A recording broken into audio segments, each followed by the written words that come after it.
সরাসরি নজর রাখতে হবে। তার কারণ বারুইপুরের সূর্যপুরে যেখানে সেই নৃশংস ঘটনা ঘটানো হয়েছিল, নির্মম ঘটনা, সেই ঘটনাস্থলে যে তিনজন অভিযুক্ত যাদের গ্রেপ্তার করা হয়েছিল তাদের নিয়ে সেখানে স্পেশাল ইনভেস্টিগেটিং টিম, তার সঙ্গে পুলিশ সুপার রয়েছেন ঘটনার পুনর্নির্মাণের জন্য। এবং এই ঘটনার পুনর্নির্মাণে কথা বলতে গেলে অবশ্যই বলতে হবে প্রভাস মণ্ডলের কথা। প্রভাস মণ্ডলকে নিয়ে পুলিশ গিয়েছিল ঘটনার পুনর্নির্মাণ করতে, এবং সেই সময় প্রভাস মণ্ডল পুলিশেরই আগ্নেয়াস্ত্র ছিনিয়ে নিয়ে গুলি করে পালাতে যায়, এবং তখন পুলিশের পাল্টা গুলিতে প্রভাস মণ্ডলের মৃত্যু হয়েছিল। হাসপাতালে নিয়ে গেলে তাকে নট ডেড ঘোষণা করা হয়েছিল। তো এবার আবার তিনজনকে নিয়ে যখন পুলিশের টিম যাচ্ছে, খুব স্বাভাবিকভাবেই পুলিশ আরও বেশি সতর্কতা থাকবে। তার কারণ ওই রকম ঘটনা আগেরবার যে ঘটেছিল সেই রকম ঘটনার পুনরাবৃত্তি হোক বা কোনোভাবেই অভিযুক্তরা সেরকম কোনো চেষ্টা করুক, সেই সুযোগই যেন তারা না পায়। সান্নিক রয়েছে সরাসরি আমার সঙ্গে। সান্নিক, সেই জায়গা তুমি আমাদের বারবার দেখিয়েছো যে কোন মানে ওই জায়গাটা কতটা স্পর্শকাতর, মানে কেন ওই জায়গা থেকে পালিয়ে যাওয়া কারো পক্ষে সহজ। প্রভাস মণ্ডল ওই জায়গাটা খুব ভালোভাবে চিনত, এবং এই যে তিন অভিযুক্ত এরাও এই জায়গাটা খুব ভালোভাবে চেনে। তার জন্য অবশ্যই পুলিশ নিশ্চয়ই আরও বেশি সতর্ক। কখন নিয়ে যাওয়া হচ্ছে, কিভাবে সতর্কতা অবলম্বন করা হচ্ছে এবারের এই ঘটনার পুনর্নির্মাণের জন্য?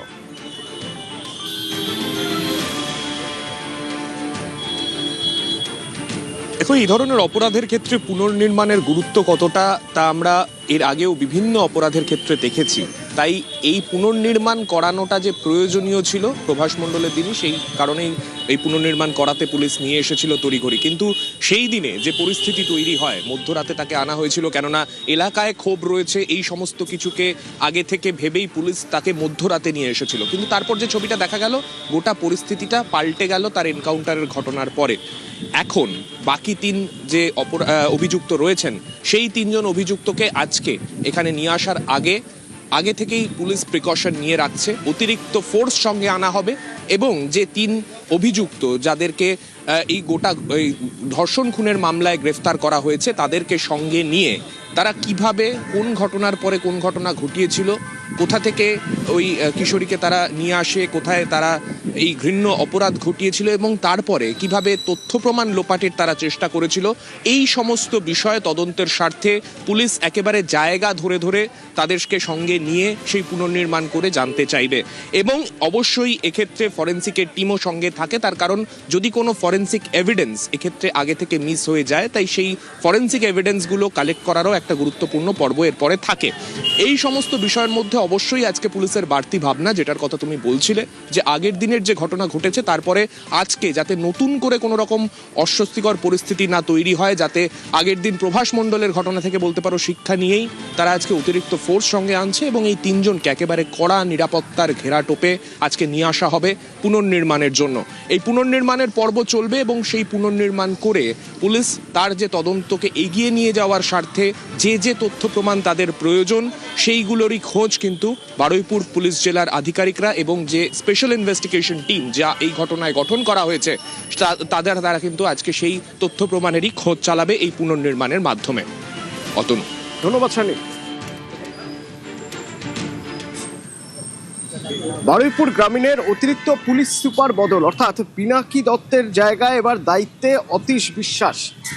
অর্পণ আছে আমার সঙ্গে। অর্পণ, বারুইপুর গ্রামীণের অতিরিক্ত পুলিশ সুপার বদল রুটিন ট্রান্সফার নাকি বারুইপুরের ঘটনার চেয়ে? দেখো, এটা রুটিন ট্রান্সফার অবশ্যই। তার সঙ্গে কিন্তু মনে রাখতে হবে যে মুখ্যমন্ত্রী শুভেন্দু অধিকারী তিনি জানিয়েছিলেন যে এলাকার ল অ্যান্ড অর্ডার সামলাতে যা যা পরিবর্তন করা সবকিছু পরিবর্তন করা হবে। তুমি জানবে এই অতীশ বিশ্বাস যিনি দীর্ঘদিন ধরে বারুইপুরের এসডিপিও ছিলেন, তাই পূর্ব অভিজ্ঞতা তার রয়েছে।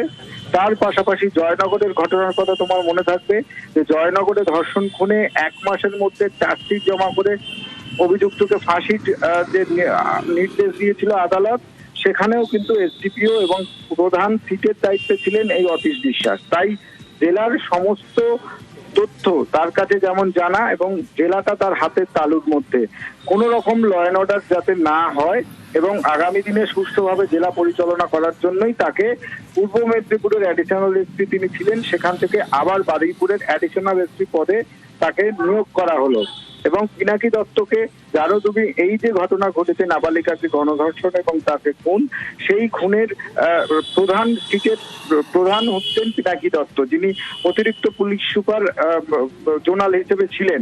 তাকে দেওয়া হলো যে অ্যাডিশনাল এসপি টিআইবিতে, অর্থাৎ তিনি যেমন তদন্তেও সাহায্য করতে পারবেন, জেলাতেও থাকবেন। কিন্তু রুটিন বদলি হিসেবে আনা হয়েছে অতীশ বিশ্বাসকে, যিনি পূর্ব মেদিনীপুরের অতিরিক্ত পুলিশ সুপার ছিলেন। বারুইপুর যে পুলিশ জেলা, সেই পুলিশ জেলার অতিরিক্ত পুলিশ সুপার গ্রামীণ হিসেবে তিনি আবার এলেন। এবং এই বদলিকে যদি বলা যায় রুটিন বদলি যেমন ঠিক, তার পাশাপাশি এলাকায় অভিজ্ঞ এবং যার এই এলাকা সম্বন্ধে ধারণা রয়েছে, সেই কারণেই ল অ্যান্ড অর্ডার তিনি সামলাতে পারবেন, এই বিশ্বাসেই কিন্তু তাকে এই বারুইপুর পুলিশ জেলাতে আবার নতুন করে নিয়ে আসা হলো। রুটিন বদলি হলেও, রুটিন ট্রান্সফার হলেও এই অতীশ বিশ্বাসকে আনা হয়েছে তার কারণ অতীশ বিশ্বাসের অভিজ্ঞতা, অতীশ বিশ্বাসের এই বারুইপুরে কাজ করার অভিজ্ঞতা এবং জিরো টলারেন্সের কথা বারবার মুখ্যমন্ত্রী বলে এসেছেন। সেই জিরো টলারেন্সের জন্য সবার আগে চিহ্নিত করা প্রয়োজন, সবার আগে বুঝে নেওয়া প্রয়োজন কোনো রকম কোনো অশান্তি হলে, গন্ডগোল হলে কোথা থেকে তা শুরু হচ্ছে। সেক্ষেত্রে এই অতীশ বিশ্বাসের অভিজ্ঞতা কাজে লাগবে।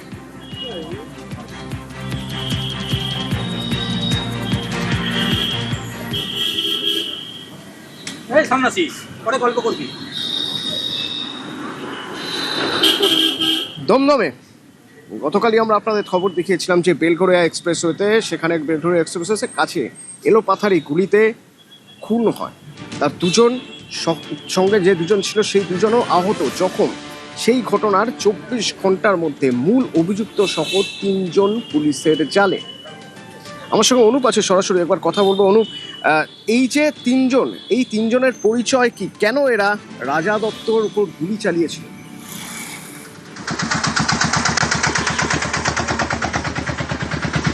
দেখো, যে 3 জনের বিরুদ্ধে অভিযোগ উঠে আসছে তার মধ্যে মূল অভিযুক্ত সুমন রায়, ইতিমধ্যে তাকে গ্রেপ্তার করা হয়েছে দমদম থানার পুলিশের পক্ষ থেকে। ঘটনার 24 ঘন্টার মধ্যে ইতিমধ্যেই দুষ্কৃতীকে গ্রেপ্তার করা হলো। 2 দুষ্কৃতীর মধ্যে এলাকার দখলদারি লড়াই ছিল, যা নিয়ে কিন্তু গন্ডগোলের সূত্রপাত। একদিকে রাজা দত্ত, তিনি যেমন এই এলাকার দখলদারি কার জন্য থাকবে এই নিয়ে যেমন গন্ডগোলের সূত্রপাত, তার অফিসে প্রথম সুমনের অফিসে চড়াও হয়। তার পরবর্তী ক্ষেত্রে সুমন রায়ের দলবল তখন রাজা দত্ত থেকে আগ্নেয়াস্ত্র ছিনিয়ে নিয়ে পরপর 5টি গুলি করে, তার মধ্যে 3টি গুলি পেটে লাগে, যার কারণে মৃত্যুর ঘটনা ঘটে রাজা দত্তের।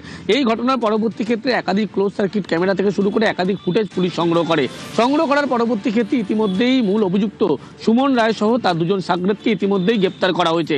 ইতিমধ্যেই তাকে জিজ্ঞাসাবাদ করা হচ্ছে। তার কারণ হিসাবে আরও এই ঘটনায় 5 থেকে 6 জনের যোগসূত্র পেয়েছে। তাদের খোঁজে দমদম থানা পুলিশের পক্ষ থেকে এই মুহূর্তে তল্লাশি করা হচ্ছে। কিন্তু যে গোটা ঘটনা ঘটেছিল সেক্ষেত্রে বলা হচ্ছে এই ঘটনার পিছনে কিন্তু এলাকার দখলদারি থেকে শুরু করে এলাকার গোটা বিষয় রাজ কার হাতে থাকবে এই নিয়ে কিন্তু গন্ডগোলের সূত্রপাত, যে কারণে বহু পুরনো বিবাদ ছিল। কিন্তু নতুন করে যখন এই খলিশাকোটা এলাকায় সুমন রায়ের অফিসের সামনে যখন দলবল নিয়ে তিনি 3 জন সঙ্গীকে নিয়ে আসেন, সেই সময় কিন্তু গন্ডগোলের সূত্রপাত হয়, মারধরের ঘটনা ঘটে। তারপরেই রাজা দত্তের থেকে কিন্তু আগ্নেয়াস্ত্র ছিনিয়ে নিয়ে সরাসরি সুমন এবং সুমনের দলবল পরপর 5 রাউন্ড গুলি চালায়, যার ফলে তার মৃত্যুর ঘটনা ঘটেছে। পুলিশের পক্ষ থেকে আজকে 3 অভিযুক্ত, যার মধ্যে মূল অভিযুক্ত সুমন রায়, তাকে সহ প্রত্যেককে আদালতে পেশ করা হচ্ছে এবং নিজেদের হেফাজতে নেওয়ার কিন্তু ইতিমধ্যে আবেদনও জানানো হয়েছে। রাজা দত্ত পয়েন্ট ব্ল্যাঙ্ক রেঞ্জে পর গুলি করা হয় তাকে লক্ষ্য করে। তার 2 সাগরেদও এই ঘটনায় আহত।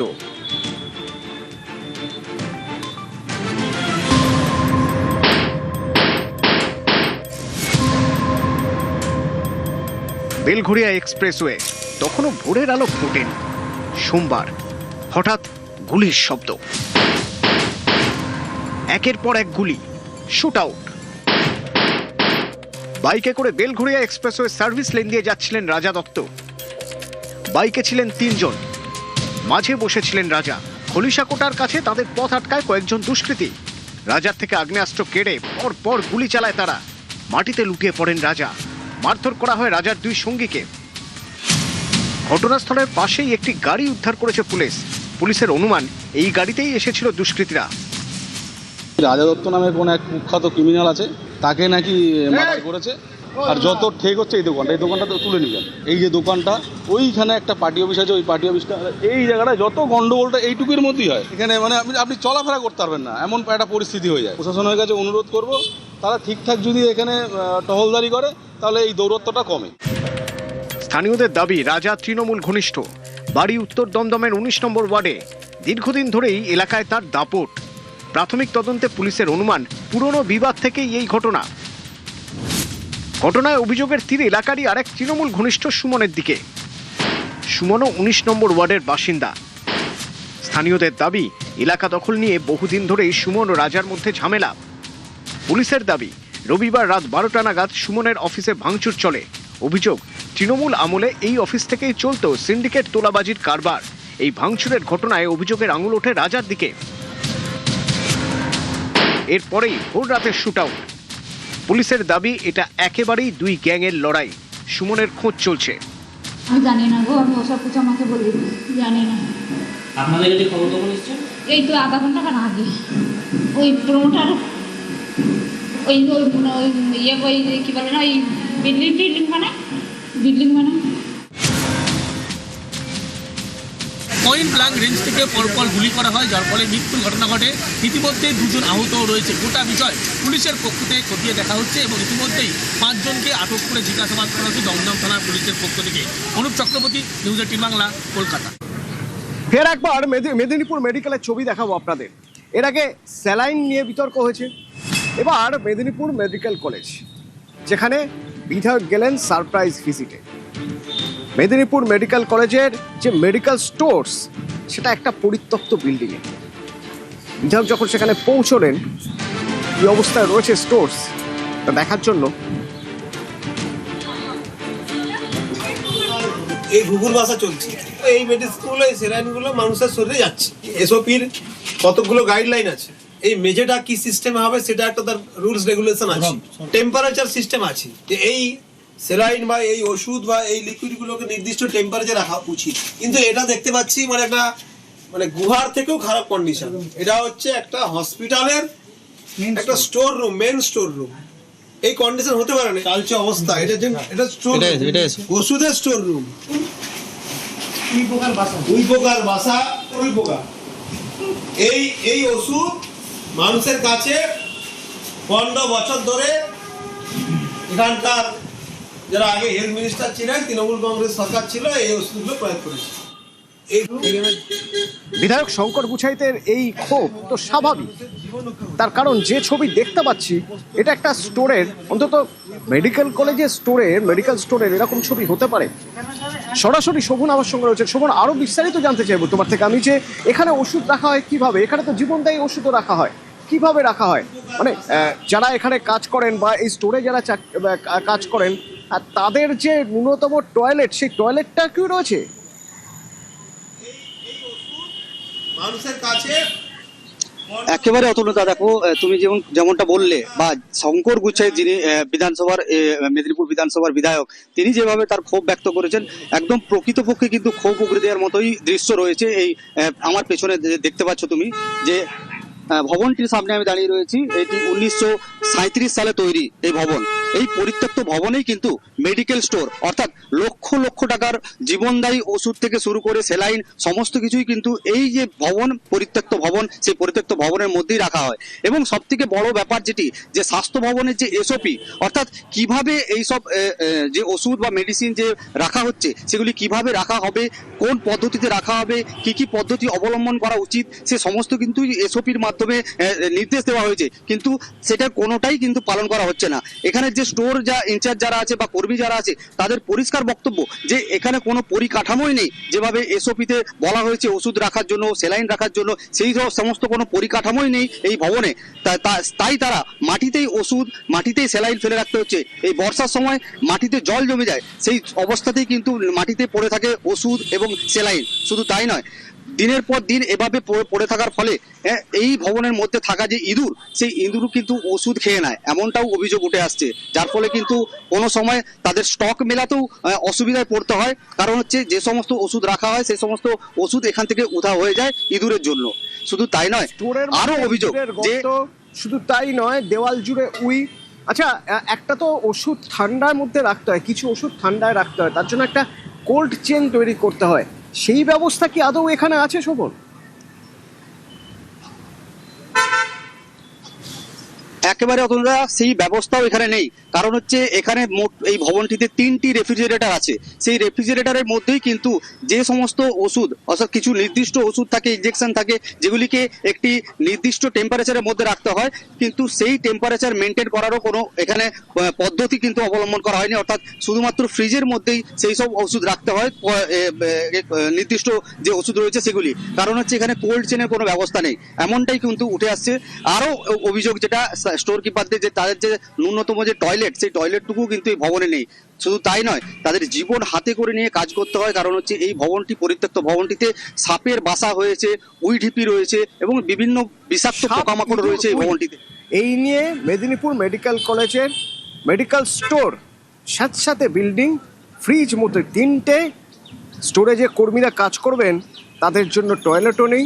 যদি লোডশেডিং হয়ে যায়, পাওয়ার কাট হয়ে যায়, মেডিকেল স্টোরে কোনো জেনারেটরও নেই।